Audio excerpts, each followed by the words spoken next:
சஞ்சு சாம்சன் கரெக்டான run out பண்ணாரு. அப்புறம் ஏன்டா அந்த அம்பையர் ரன் அவுட் கொடுக்கல?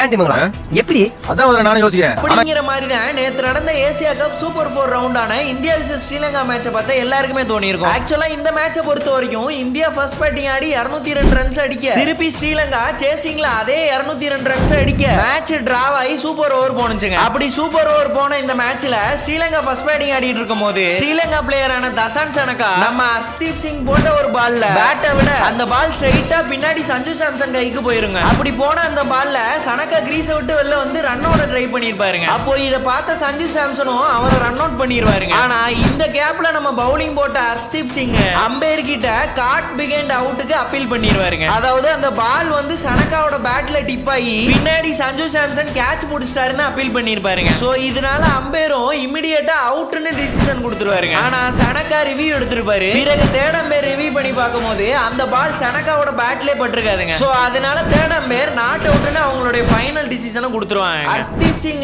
அந்த ரன் அவுட்டுக்கு அப்பீல் பண்ணாம காட் பிகைண்ட் அவுட்டுக்கு அப்பீல் பண்ண காரணத்தினால நேத்து மேட்ச்ல அம்பையர்ஸ் அந்த ரன் அவுட்டை டெட் பால்னு கன்சிடர் பண்ணிருப்பாங்க. அதான் கிரிக்கெட் ரூலும் கூட.